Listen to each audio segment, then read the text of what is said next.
Let's start out by talking about price. Let's talk about pricing strategy. Kyle, you're not only the founder and a big part of TBN, but you're running the sales department at DATCO. So you have a lot of experience with this pricing strategy conversation. And I've been on the road teaching for years about the importance of raising our prices. There's a lot of things we as an industry struggle with. Driver shortages, mechanic shortages, that can all be, in my opinion, solved with money. I think most things can be solved. Given enough money, there's no longer a driver shortage. Of right? course. I mean, if we were paying $500 an hour, there wouldn't be a driver shortage. But Sure. we can't afford to do that. And there's always been this pushback that I get when I talk about raising prices. And the first thing everybody says is, we can't do that. Our customers just won't tolerate it, right? It'll put us out of business because there's always going to be that one guy that's willing to do it for $600 a day. And we all kind of have to dumb down to his level, if you will. So how have you kind of looked at your pricing strategy at DATCO, and then let's talk about, kind of why that pricing strategy works in the public's eye. Sure. So I definitely, think a lot about the guy who is going to price low. But a while ago, I kind of stopped worrying about what he was doing, and I more worried about, how I can protect my inventory. I think COVID has changed a lot of things, more things than we can count in the whole industry. But specific to pricing, it has really thinned the market. Nobody has drivers. There are companies that aren't here anymore. And fortunately, demand is starting to return in a really positive way. And what that's leading to is essentially a supply challenge. And so from where I sit, there are more people who want to ride buses right now than there are buses, and more specifically drivers available. So for me, hourly and mileage aside, I think everyone gets so hung up on what those specific rates are as their cost, and then thinking about how much profit they want to make. And I think the opportunity that's really being missed is to protect our inventory, because we've all gotten those calls over the last 6 to 8 months of, my bus company just canceled on me, or the broker that I booked with doesn't have a bus available anymore. Can you please help me? I know you quoted me higher 4 months ago, but I really need your help now. We've all gotten those calls. And so I'm not necessarily advocating for waiting till the absolute last minute to sell your inventory. You don't want to have buses sitting in the yard on days where they need to be out. But I think there is a much higher ceiling to pricing than a lot of people in the industry recognize, that we could go a lot higher in terms of the minimum rates that we're protecting our pricing with. And yes, it's still important to get more for a trip that's 500 miles as opposed to 50, of course. But really protecting that inventory on your busiest days where you're going to sell out is just so important. It's not a badge of honor to be sold out 6 months in advance. If you're sold out 6 months in advance, you're not charging enough. And I think that's really the message that I would get out there to people, is that there's more opportunity to raise your prices than I think most people imagine right now. Yeah, I think that's a great point. I honestly, since we've started working together, I've had kind of a paradigm shift in terms of how pricing increases should happen and how they can happen. I've been an advocate, and have been in other industries as well, of just raise your prices categorically across the board, right? Just go, today we're 40% more expensive than we were yesterday, because when you understand the math of that, you can lose more than half of your business and still have more profit than you would have had if you didn't. And so I've always been an advocate of that, but that mentality of just jack up the rates causes a lot of heartburn for people who are afraid that, okay, well, that means that on my buses will be the last ones out. And that means that if there isn't enough demand, then I'm sitting all of the time and I go bankrupt.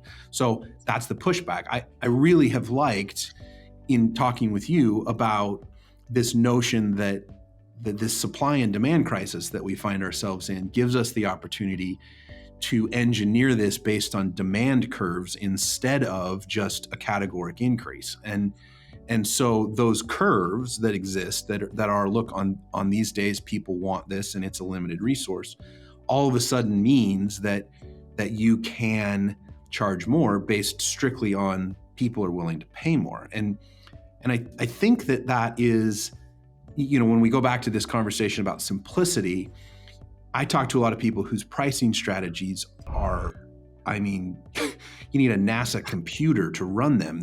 It's like, well, all of these inflections and all of these changes, and if we're going here and doing this, it's less, but if we're doing this, it's more.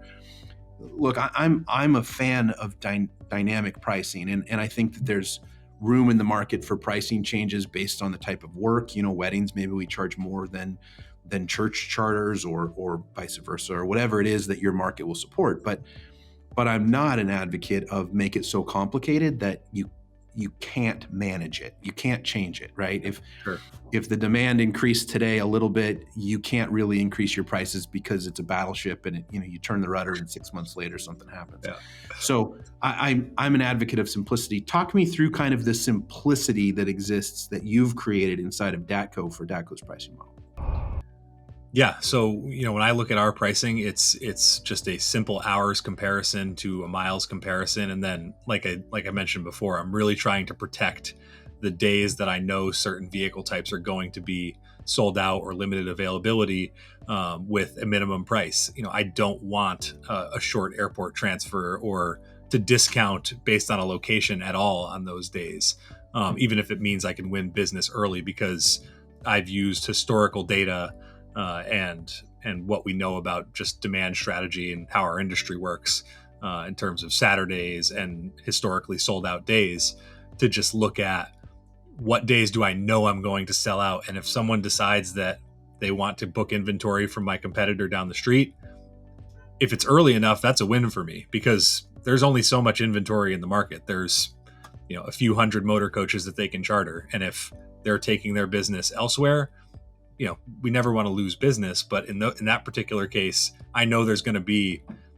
X number of opportunities above the number of vehicles that exist in the market. So it's okay to not chase those lower price bids, so that you're sitting there with both late availability, which you can charge more for, as well as the ability to just get higher volume trips in terms of the revenue that you can generate. Trips that are going further, so you can charge more for them. Trips that are longer days, so that you can charge more for them, and really maximizing your revenue. You've got a limited amount of times you can sell your vehicles, no matter how many vehicles you have, whether you have one or you have 100. You have a limited number of times and limited number of hours in the day that you can sell them for. So protecting that resource on your busiest days is so critical as a pricing strategy. And I think that sometimes gets lost in complex pricing equations that are really trying to drill down to every penny of cost. I'm not saying that's not important, but the biggest opportunity missed, I think, for a lot of operators is really making sure you're protecting at a very high level that demand. We look at other industries like airlines or hotels, and we don't even bat an eye when it's double the price on a Friday or Saturday night, because that's when they're busy. I get that. That's just drilled into our brain as consumers. But for some reason, we feel this obligation to discount or back our price down because, oh my gosh, it's so much higher than this other trip that I did for that person. We have an obligation to protect our inventory and educate our consumers about why that's the case. I think everyone has thought about it'd be great if I could get more people to book on Mondays or Tuesdays. And, I think we're really trying to use technology here at DATCO to push people into those dates by explaining to them that the price can be lower if they make a different purchasing decision, and starting to educate our consumers so that when they become repeat customers, maybe we can't influence them on that first trip, right? They've already planned, they've planned the bus last, as everyone always does. But if I use that as an educational moment for them to talk to them about how they could save money next time, chances are they might actually think about planning their trip on a day that works better for me from a pricing perspective, and they're happy because it works better in their budget. And really, it's not just the cost that you're passing through to a customer.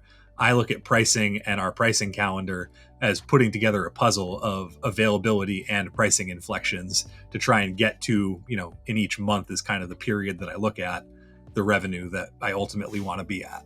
So that's how I think about it. But from a pricing equation perspective, I am a big believer in keeping it incredibly simple so that I can focus as much of my energy as possible on protecting inventory on those busiest days. Yeah, I think you bring up some great points, and there's a lot of things that the motor coach industry has been kind of last to the party at, right? Like we've seen when I started coming to the industry 10 years ago, the 10, 15 years ago, I guess now, the questions were, do we really need a website? We have a phone book ad. That's how the phone rings. Do we really need a website? We're traditionally not early adopters in terms of technology. And I think we're proving here again that we're not early adopters in terms of demand-based pricing.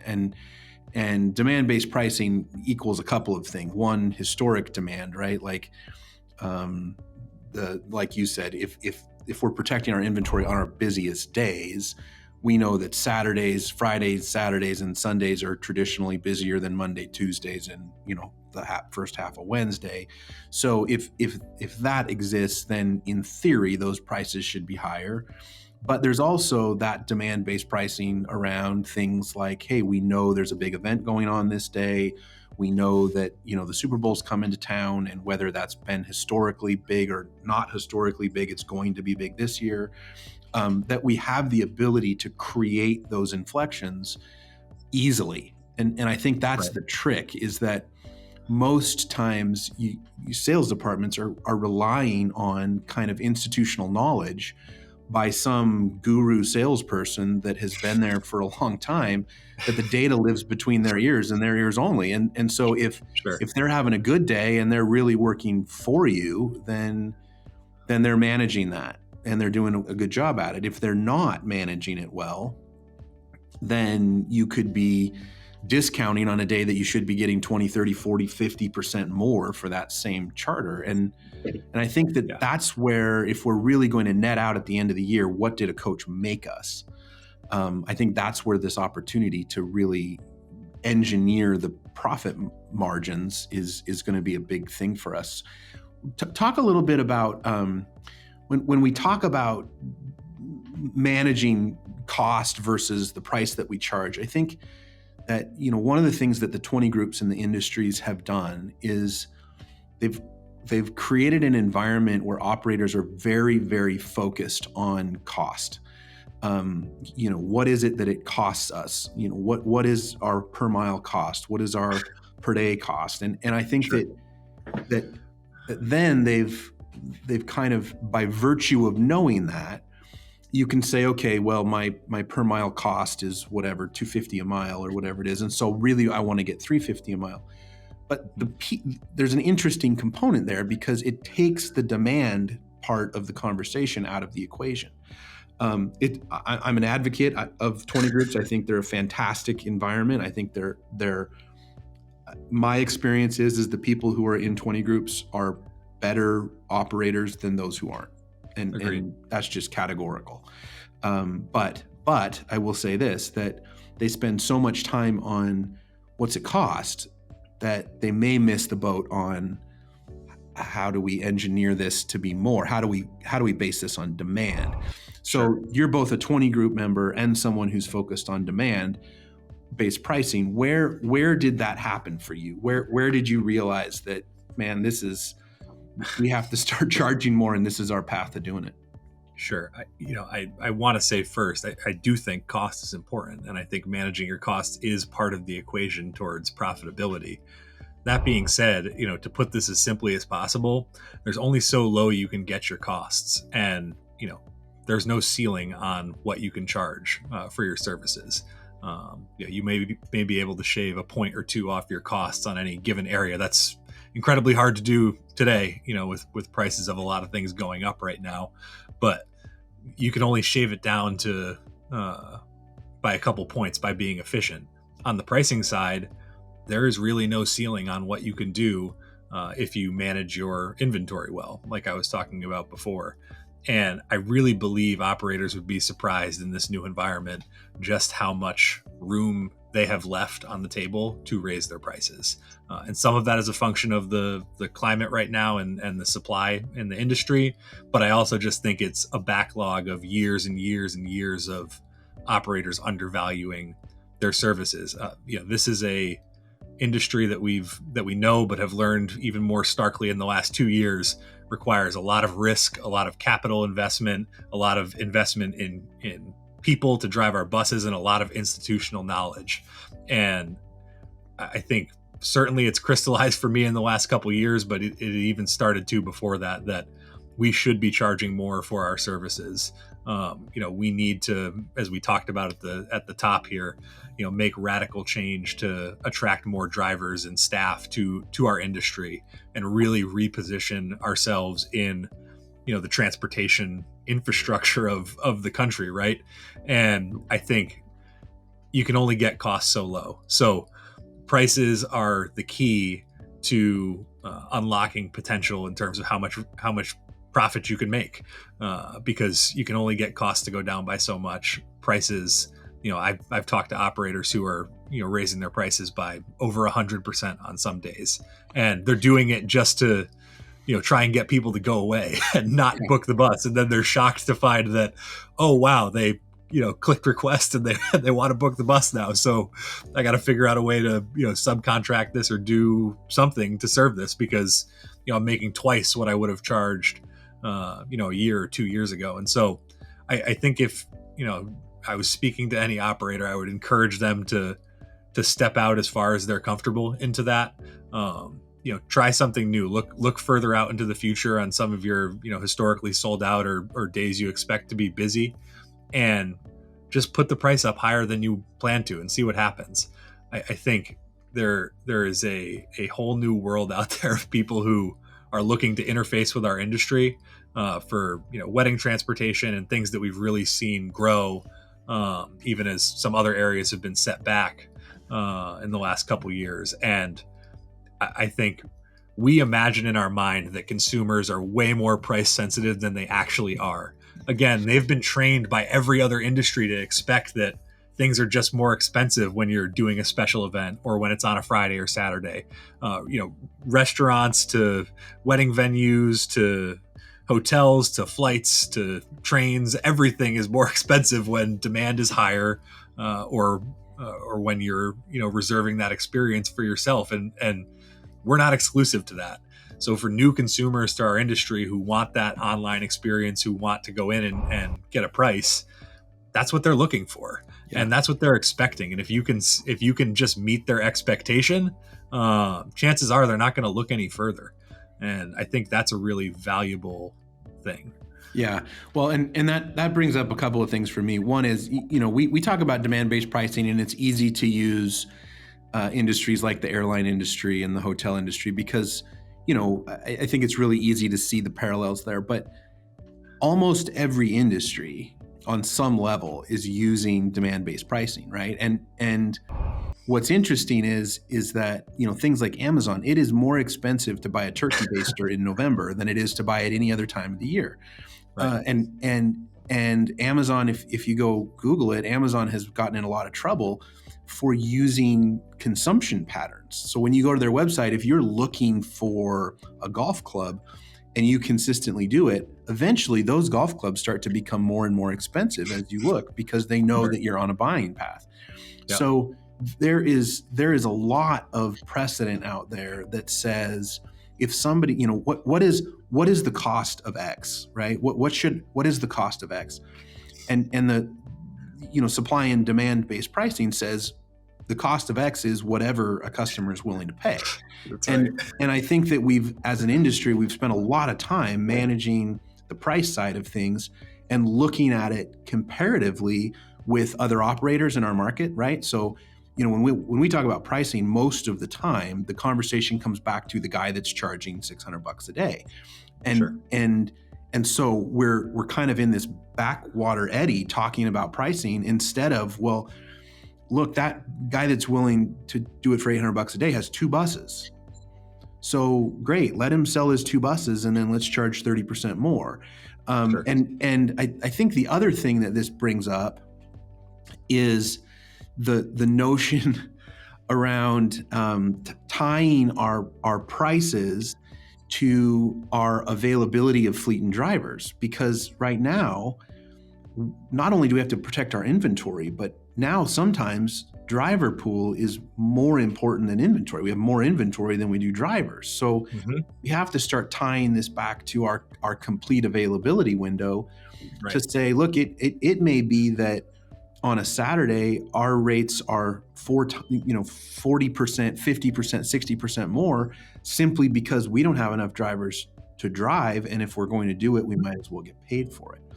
So, right. So there isn't, in my mind, there's all this precedent out there and all this need for it, but there's still some challenges in terms of executing it in the market. And I don't think that many people are going to hear what you're saying and go, you know what, Kyle, you're wrong. And if they do, I'd love to have them on the show with us, because I'd love to have that conversation. Yeah, sure. I don't believe that we're wrong. I don't believe that we're wrong. I don't believe that there is an inherent flaw in this thinking, but I do believe that there has been some serious technical limitations to managing that. Sure. Down to, you have to have salespeople who are managing that really, really well. Mm-hmm. And if you don't have that, then, I just heard a story this last week that someone sold half their fleet on a day that they should have gotten 30% more, and they gave a 10% discount. So that's a 40% swing in rate on a day that, you just gave it away. And it doesn't take very many of those. As you say, there's only so many days in a year when you really look at it. So, you don't have to give away too many of those before you're really chopping your profit margins.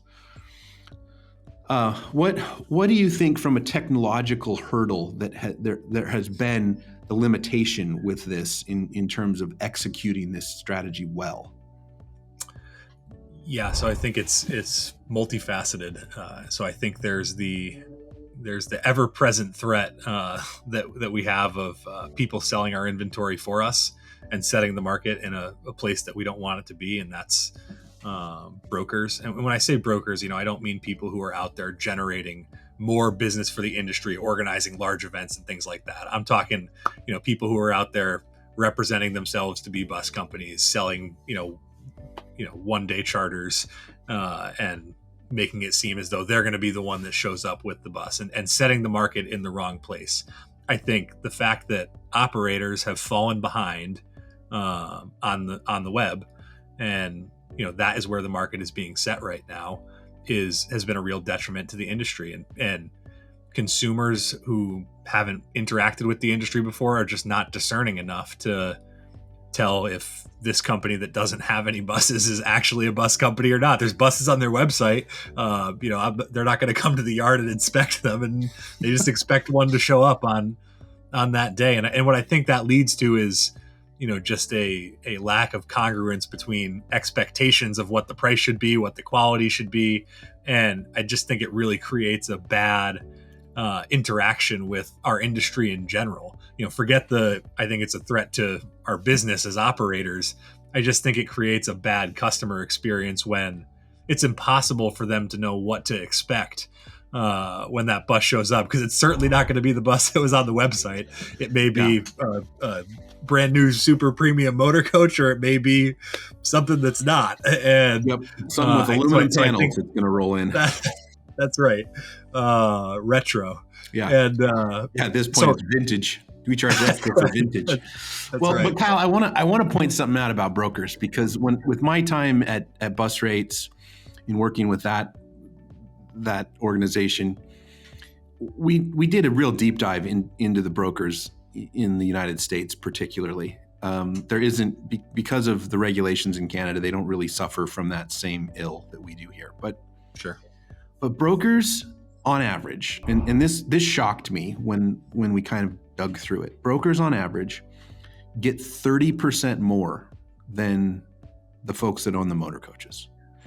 And And that's something that you just kind of have to let sink in, right? And because here's an industry that our industry has effectively created, right? If we were better at things, that industry wouldn't exist. And their one advantage is that they're better at marketing and they follow up more quickly. That's it. It's all they've got. And they're able to, and you talk a lot about the power of being first. And I do want to cover that today because I think it's an important piece.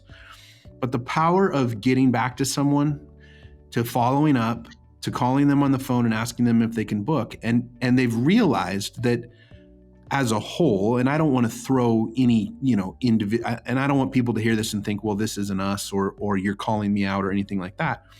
But as an industry, we have created a gap in the market for that level of customer service to be filled by people representing themselves as operators who don't have any of the overhead or equipment or anything else. And they're doing it at a profit margin that's 30% greater than the operators that they're competing against. Yeah. So, when you look at that, it's like, okay, we could take away 100% of the business from the brokers and we could do it at 30% more than we're charging. So let's just start there. I mean, if we could recreate what they are, which is, they're willing to use paid advertising, they're willing to be at the top of Google, they're willing to invest in their web presence. They, are good at online marketing. And when somebody submits a quote, they're ninjas, they're on it, right? They're 3 phone calls in by the time the day is over. So, but I think when we talk about that with operators, and I've spent a lot of time on the sales side of this conversation. Look, a good sales day in the motor coach industry is that the same amount of quotes that came in went out. I mean, that's kind of a good day. Yeah. Most days don't end that way. So maybe they do at Dadco, especially Mondays or Fridays. Yeah. Yeah. So, I think that the bar is just different at a brokerage than it is at a motor coach operation. And I think that is something that technology can level that playing field. And we can radically change kind of the idea of what a good day is in a motor coach company and what sales looks like to try to recapture some of those percentage points. And, maybe we don't go all the way to 30, but when we talk to some, I had a conversation with a really good operator the other day, and she said that they hadn't raised their rates since 2012. And it's a lot of change since then. Yeah. 10 years. I mean, ELD mandates, fuel prices, driver shortages, inflation, you add all that up and it's like, I don't understand. Name me one other industry that hasn't raised their prices in 10 years. And I think it's really important that we kind of own that as an industry and say, we have to put that behind us. We've got to step forward into the light and put it behind us. But again, there has been meaningful technological limitations to making this happen. Obviously with TBN, the instant pricing component is there.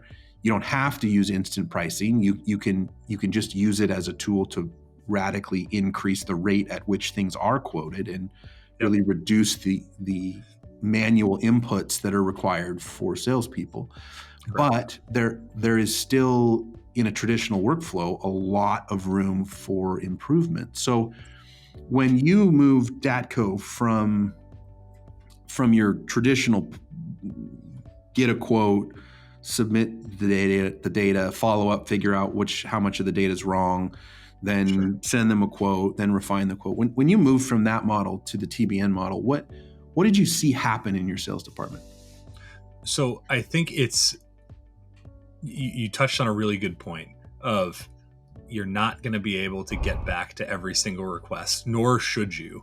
In any given day, there's a whole spectrum of people looking to book buses, ranging from just fishing for a price, kind of curious, to I need a bus right now and I'm going to book it with the first company that responds to me, and everywhere in between. And so when you can rely on a consistent process to get accurate data into your system so that salespeople are freed up to not be doing administrative tasks of data entry or receiving that quote from the customer and then putting it into the system just to generate a price. You are starting the sales process on second base as opposed to standing at home plate. As we compare it to what we're doing traditionally, you talked about the speed with which brokers get back to people. Part of that is because they've got accurate information that they can make actionable, relatively informed decisions on very quickly, and that is putting operators behind from the jump. I also think, brokers get a bad rap sometimes. I think there is value to the fact of it's not so much about looking, across the street at a competitor or a broker or, all the people who are, quote unquote, taking business from you.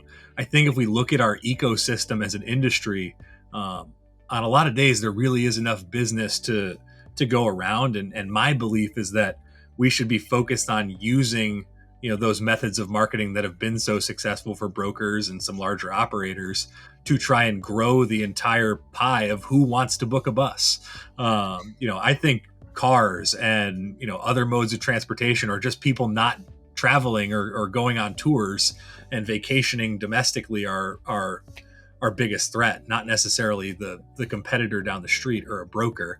I think if we can leverage technology as an industry to get on the same playing field, to make it easy to book, to make it easy to interact with us, we're going to find, and we have found at DATCO, that there is a whole group of consumers out there that we just weren't interacting with before. I think, if you look at, younger people getting married, typically in their 20s and 30s. When we launched TBN, we saw that business go up tenfold for us because that's where they're looking. They're on sites like Wedding Wire or The Knot, and that's the experience that they're used to. So if you can't meet them where they are as a consumer, they're going to book with a limo operator, or they're going to book with someone who is willing to give them that feedback because they've got this whole wedding to plan, and you're just another line item on it. I know some people don't want to hear that, but you're just another thing that they have to take care of. So if you can get them a quick and easy response versus their $30,000 venue or $20,000 catering bill, you look pretty great no matter what price you're charging.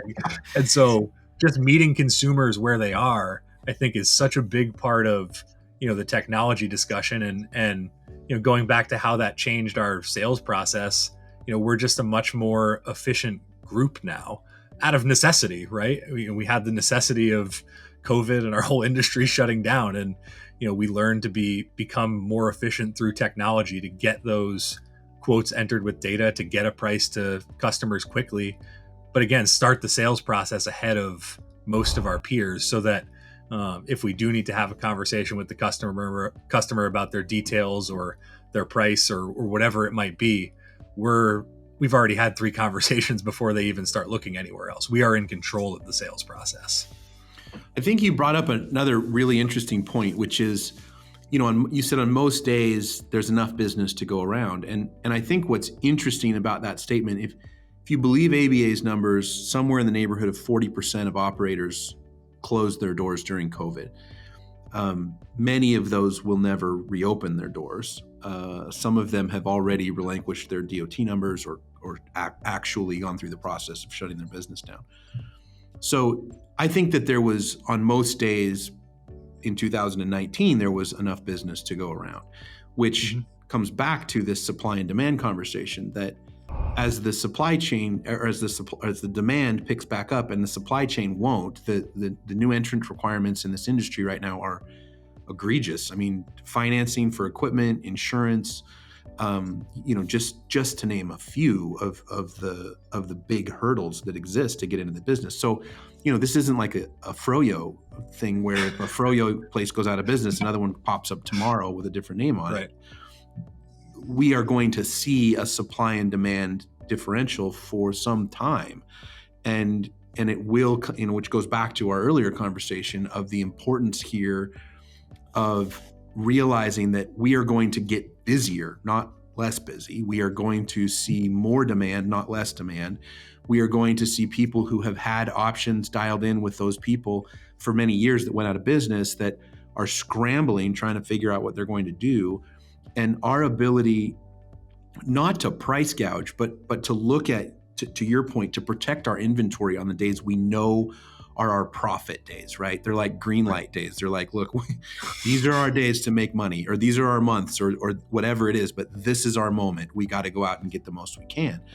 And being able to manage that from a technology standpoint on a really dynamic, very finite level, gives us a lot of control and the ability to kind of, one of the things that really appealed to me about Sales Driver was the ability to manage a calendar is so simple.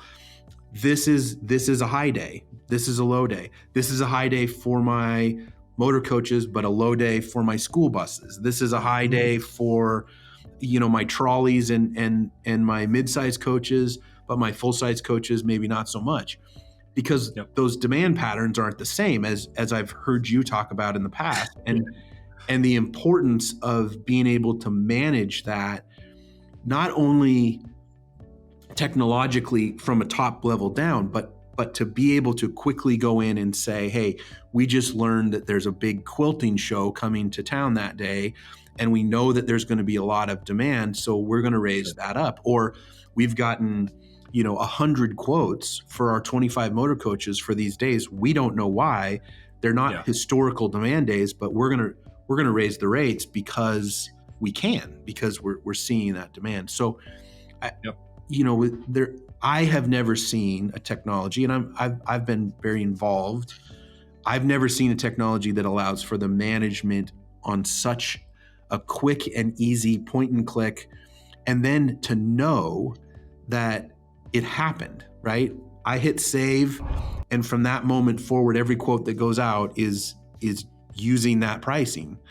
As opposed to, I sent an email to my sales staff, and who knows, right? I mean, not you hope and pray. Yeah, not that they're bad people or they're trying to screw you or any other thing, but just whether or not it actually, the new spreadsheet made it to the old spreadsheet to replace it, or it's on the company drive, but I actually have the printed version on my desk, or who knows what, right? But I've heard all of that, and I even had one guy say, "Nope, we stopped using technology for pricing because I wanted to have a single place." I said, "Oh, really? Where's the single place?" He says, "The whiteboard in the sales office." I'm like, "Oh, well, I mean, hey, it's good. Okay. It's consistent. It's consistent.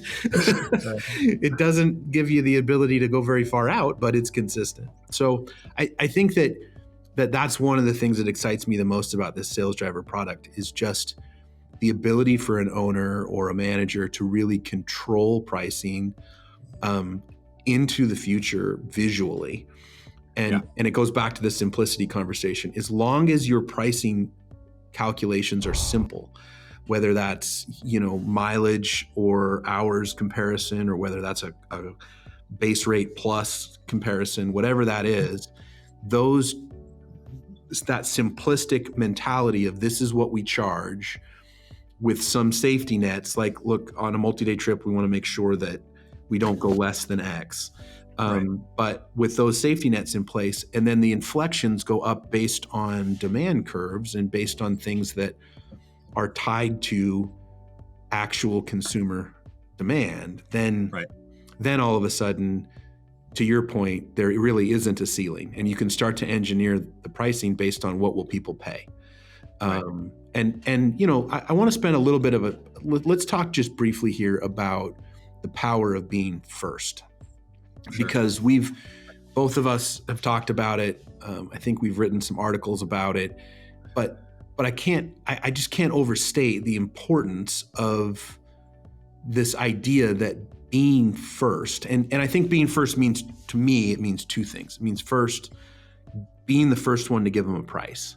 Yep. But more importantly than being the first one to give them a price, also being the first one to give them the opportunity to book with you. Mm-hmm. Because if I just send you a quote and then I call back and I have to leave a voicemail and yes, I think I have some questions, but I want to book this, that if I'm not the first one to say, can I book this for you, and actually get it on the books.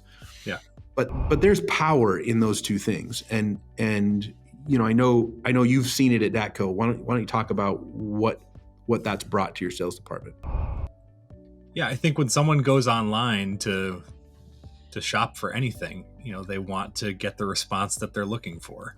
They want to be satisfied at the end of that process. And historically, going on to an operator's website and filling out a form of some sort, sometimes it's validated against actual data, and sometimes you can just kind of enter whatever you want. But it's not a very satisfying result when you are sitting there on a Saturday night and you get a response that says, "Thank you, we've received your request. Somebody will get back to you." And as a consumer, you're sitting there like, okay, I'm on to the next thing. And I think with the attention span of a lot of consumers today, they may never book a bus at all if that's the experience that they're consistently getting. Or again, they'll find something on the internet of somebody who will sell them a bus, as we already talked about. Yep. And so I just think the power of having a responsive message to your customer, whether that is a live price, which I think is where we should be getting to as an industry, or it's just something that lets them know that we've got your information, we kind of redisplay it to them, we give them some feedback about when or how someone's going to get in touch with them, and give them some real feedback on what their request was, so that they feel like there is someone on the other side. I think that's a huge benefit in terms of just the consumer experience that people have with us. I also think if you're the first person to respond to somebody with a price, you are now in control of that sales process. So if you're an operator out there that thinks of yourself as premium, we charge premium prices, we're the highest rate in our market, and you're proud of that fact, like we are here at DATCO. I think of that as, I need to have an advantage. I can't afford to be the last person to get back to them. I need to be first so that I can control the sales process, and then I can make decisions about what I want to do with that price from there on out. I'm going to be the person on the industry side who gets to collect all of that information from the consumer, in that, I'll be the first person to give them a price, and then they'll get prices from several other operators. And because I was first, and because we presented well as a business, most often that customer will come back to us and say, "Hey, so-and-so was lower. Do you think you could match that?" And, do I want to lower my price? Sometimes the answer is, yeah, I'm okay with that. And other times it's not. But the important thing is that I'm in the driver's seat. I can decide what I want to do with that request. And sometimes I'm going to say, no, I really can't do that, and hold firm. And lo and behold, sometimes they'll still book. They're asking me to do that because they want to book with us. Mm-hmm. If they wanted to book with that other operator at the same rate, they would just go do that. They wouldn't ask me to match it. And so when that conversation is playing out like that, and we're having real engagements with our customers, that is where the value of a sales process is, not an order taking process where we spend most of our time just entering data and getting things out to customers as quickly as we can possibly keep up. That's where we get real value out of the sales process, is when we can follow up and have a conversation and figure out how to get to something that works for both sides. That's where business gets done. And so if we can be fast and responsive in that initial interaction with the customer and present ourselves professionally, we're putting ourselves in a great position to win that business. One of the things that I think has been historically one of the biggest hurdles for growing the motor coach industry, and at the Motor Coach Council, the Motor Coach Marketing Council, we spent a lot of time talking about, with all the stakeholders, how do we grow the industry? And one of the big challenges that we saw was that the means of consumption of motor coaches was really hard. You almost had to be a tour operator or someone that really understood our business, because we spoke a different language. We asked questions you didn't have a clue to. If you were a soccer mom, or you were planning a church picnic or a family reunion, you go through our buying process, and half the time your face looks like this, going, what are you talking about? I don't know what you mean. And right. And so our salespeople are speaking a language that the customer base that we really want to access don't speak. We've created an environment that is really challenging in terms of buying from us. We've created all these roadblocks that are like, here's all the data that I need from you. And the reason why is technology wasn't there to support anything differently. So in order to give you an accurate quote, we know as an industry that's data we need. if you look at things like Uber actually didn't add anything to the world other than a technology solution. All they did was made consuming taxi services, which had existed since they were using horses and buggies for them, that they made it easier to consume. They just added a technology component that made that easier to consume. So, Uber's flirting with bus service, group transportation services. They just launched earlier this month in South America, where they're running shuttle services for corporations from the Uber app.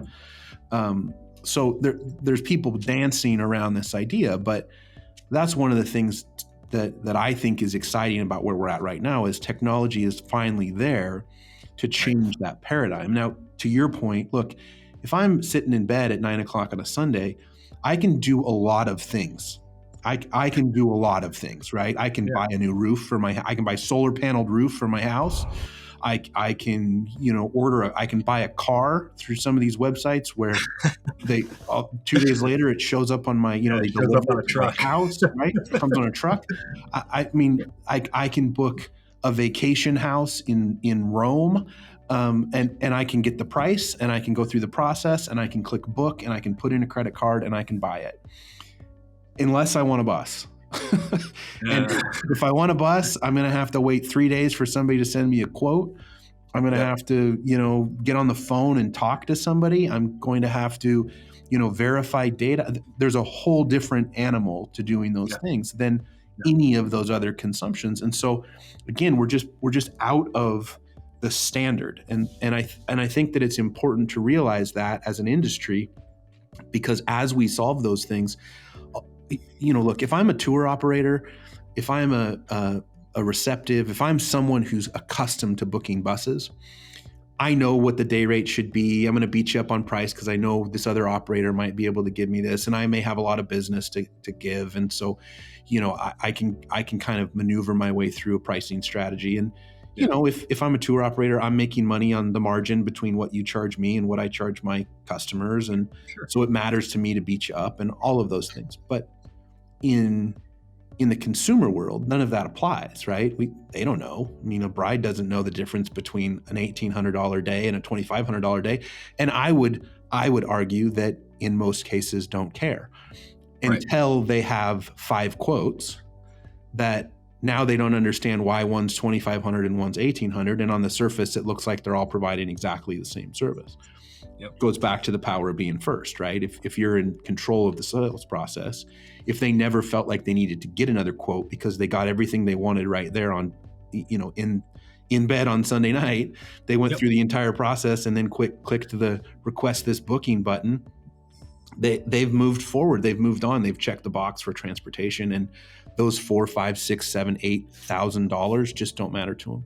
So a good portion of the people who come through the process are booking on their first time through. They're requesting that booking right when they get through the process. So I can't always tell what their consideration process was leading up to that point, but I know that when they see that and during that session, they're making a decision that I want to book this vehicle now. And I think that speaks to what you were saying and just shows how powerful it is. And I don't want people to hear when we say, we talk about how sales staffs play into this role, that this is somehow eliminating that process. In fact, I think it's maximizing that process, where there is a whole group of consumers out there, the people laying in bed buying stuff on Amazon, right? Who don't want to talk to you, and they won't talk to you. They will not book with you if they have to send an email or talk to somebody on the phone. And if you sit there and say, I don't want that business anyway, then that's fine, I guess. But there is a growing number of consumers who just want everything instantly. You go on Amazon and you can buy anything on that website in 2 clicks.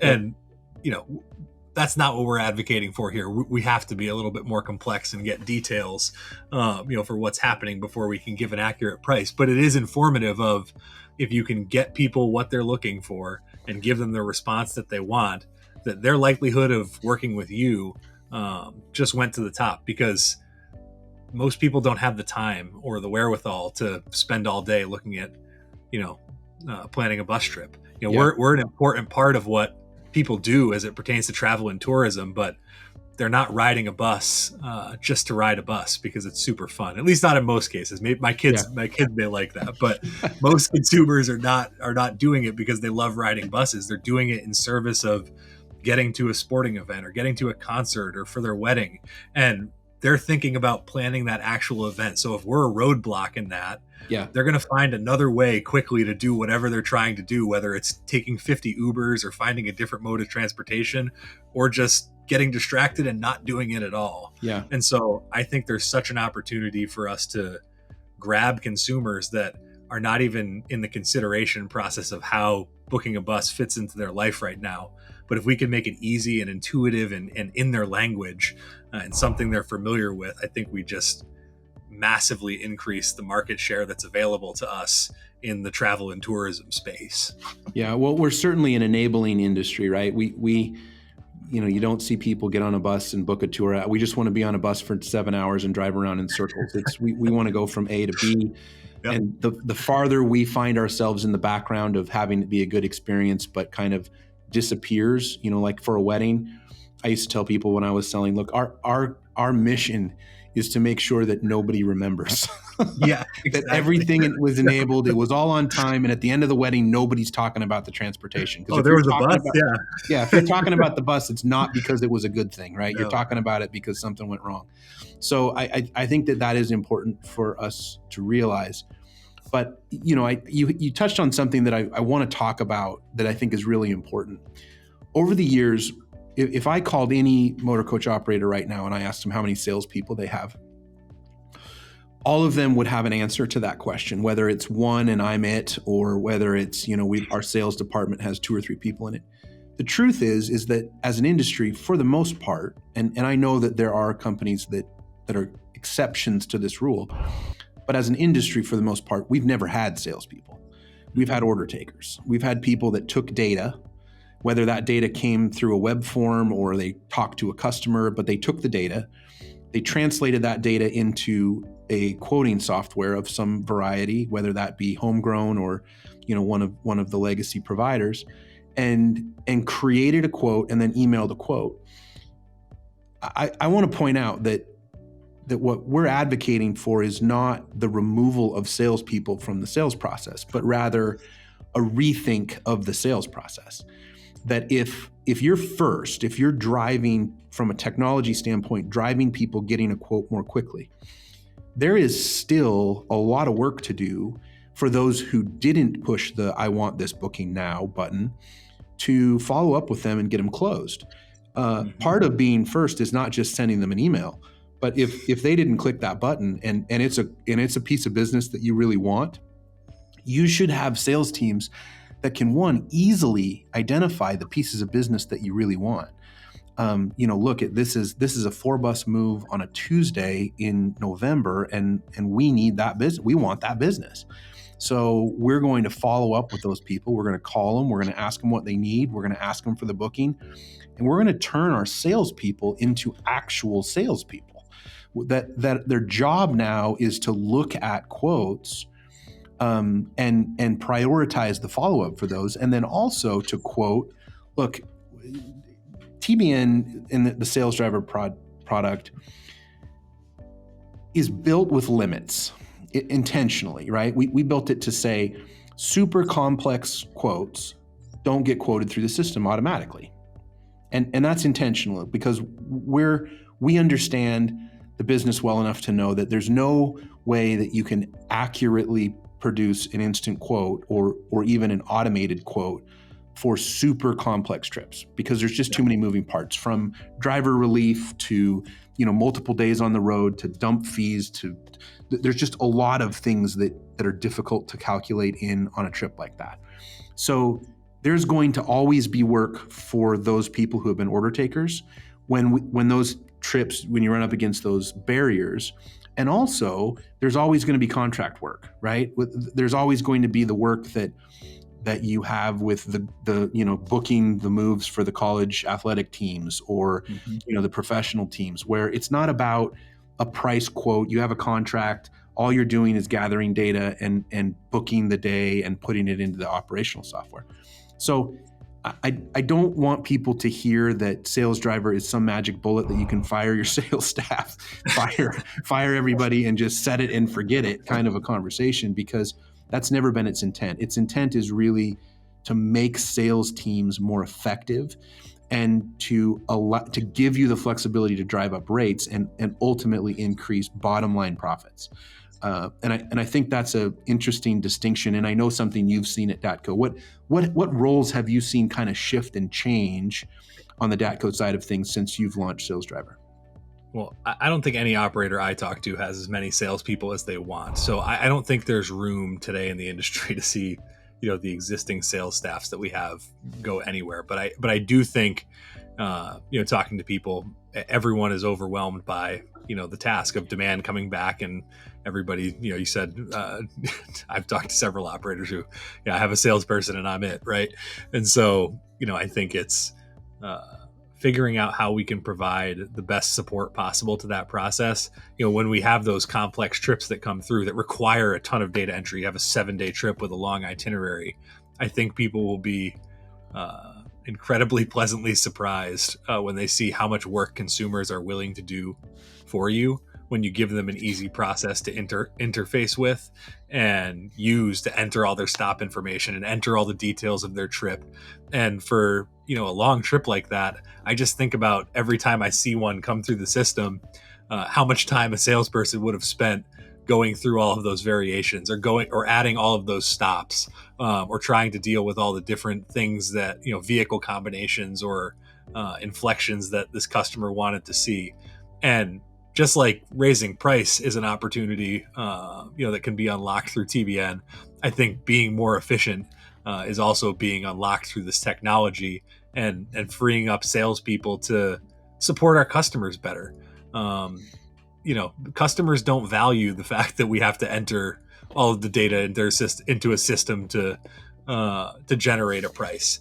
And so if we can automate that process and use kind of their leg power and their desire to get an instant response as leverage to help us with that data entry that can then be converted, directly where it needs to be into a booking and move it through the process seamlessly, then, we've saved so much time and efficiency. And, that takes pressure off the sales process too. There's so much that falls on salespeople right now, from sales, but also collecting payments and confirming trips and changing times and canceling trips and rebooking trips, and COVID happened and, it's raining today. And, so taking that pressure off of them to, by the way, you have to, handle this avalanche of quotes that may come in over the weekend while you're digging out of, customer service responses and things like that.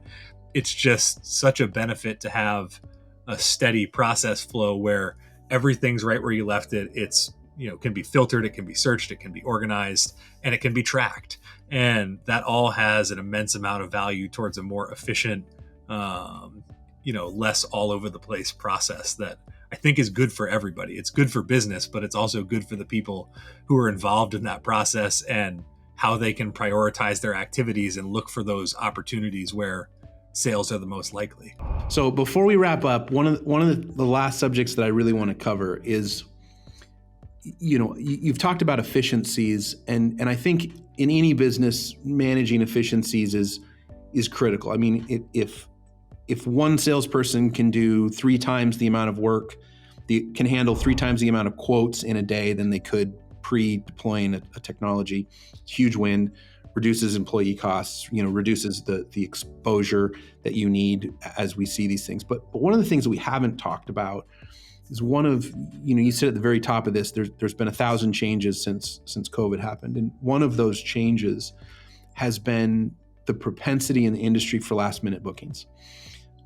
We've seen that just go through the roof in the industry, that people, nothing's secure until it's 3 days out or 4 days out. And, we're getting calls on Wednesdays for Saturdays. And I think that's done a couple of things. One, it's radically changed what's happening for salespeople, where, it used to be that if I took a couple of days to get back to you, that's fine. I can, it's not good, but if your quote's for 6 months out, okay. It's not But the highest priority. yeah, but if it's Thursday evening at 5 o'clock and you're looking for a bus for Friday or Saturday, I don't have that luxury. And so, not only has it changed the dynamic in a sales environment, it's also changed that supply and demand. Look, if you're calling for a bus on Friday, either you're a huge procrastinator or something else has gone wrong, right? Like somebody else canceled on you. Yeah. And so, if I sell that bus to that person at my rack rate, I'm giving away money. I mean, you might as well get it and give it to a charity. At least you'll get a tax deduction for it. Yeah. But talk about that in terms of this efficiency that exists here and how that's helped as you've dealt with these last minute components of this post-COVID world. Sure. I think, it's amazing to watch consumers in real time. They need a bus in an emergency the night before, and rather than call, rather than email, rather than try and find someone, they're just sending it through a system.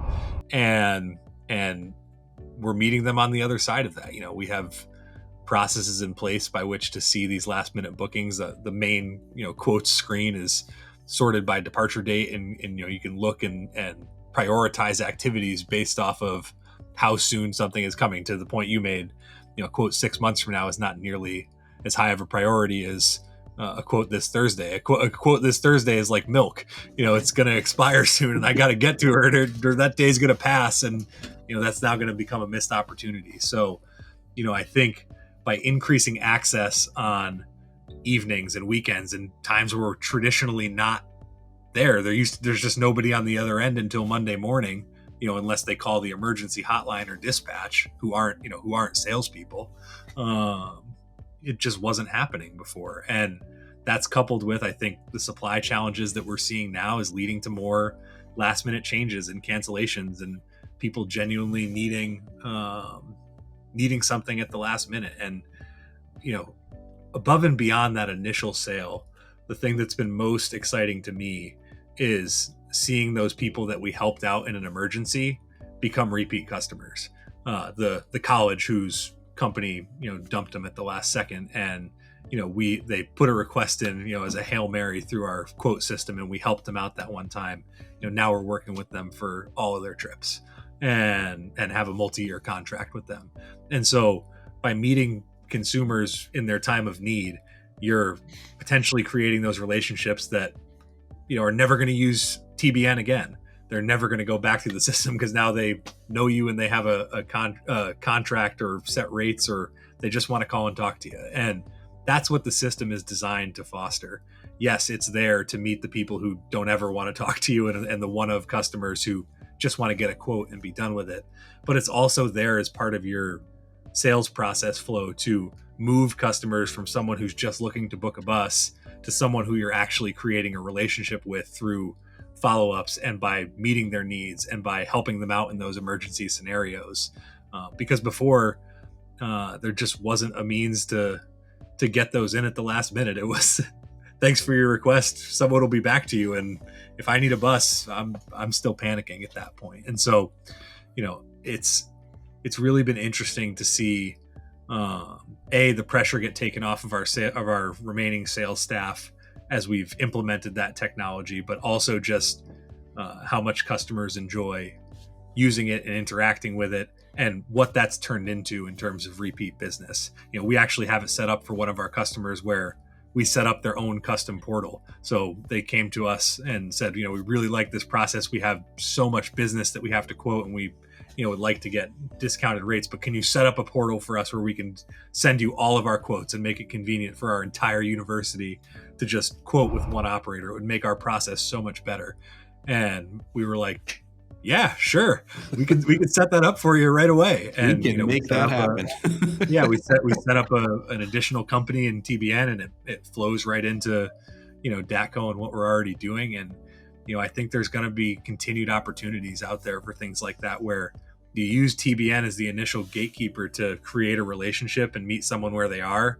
And then you pass them off to your existing sales process and show them why you're a great company and why they should work with you. And frankly, why they should never use the internet or phone or email to shop with any company except you. We we want to foster that relationship. And, in some cases, we hope that those customers never use TBN again because they've become your customer for life because of the experience that they had. And so that's been the exciting thing to see as we've rolled this out, and seen how customers interact with it. Yeah, I know Sales Driver kind of started when you and I first talked about it. It was pre-COVID. I think we talked just weeks before the world came unglued.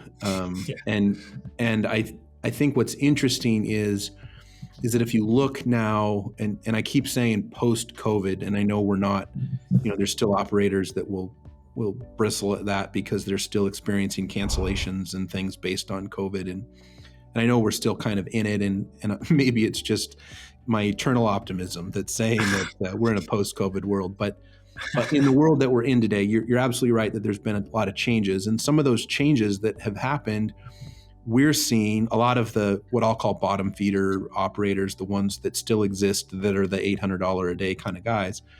What they're doing is they're taking bookings early and then they're canceling if they're able to sell that bus to someone later for more money. So they're experiencing the same things. They're getting the calls last minute. They're saying, sure, we can do it for $1,600 or $2,000 a day. And when somebody says yes, they bail on the person, they cancel the trip for the person that they had. It's causing a lot of scrambling. And I think you're absolutely right that when someone calls and cancels on you like that, if you are a repeat buyer in any shape or form, and whether they're making a choice to capture more revenue, or they just didn't have drivers, or they don't have enough buses, or whatever the case may be, I think that what that leads to is an upset customer for whatever reason, right? It doesn't matter why. You cancel on me, I'm scrambling, I'm 3 days out. And so the opportunity to have a mechanism to support that level of business, because what I'm seeing across the industry, West Coast to East Coast, North to South, is that sales departments are burnt out. I mean, just foundationally burnt out. Yep. And we're seeing, this great resignation catch up with us, that, the idea of working basically 15 hours a day, 6-7 days a week, being on call when you're off, always having to be responsive to these changes. Hey, it's the night of on a Friday and we need to make a change, and calling the sales team and having to have them be the point of contact for XYZ changes. Yep. That is burning out sales departments. And this, frankly, as an industry, we've been unequipped to deal with such radical changes to last minute bookings and changes last minute. The number of customers that are canceling or changing trips by 2 or 3 days based on COVID, based on the things that are happening. It's really a challenge for sales departments. So without a technological input like Sales Driver, it just isn't feasible. And we're burning out these people, like we talked about earlier, that have a wild amount of institutional knowledge about our business that we need to capture. These are important players in our businesses, that have relationships with our customers, that our contract people are comfortable with, that we don't want to see walk out the door. And this technology can really ease the burden of this last minute increase that we've seen in the industry.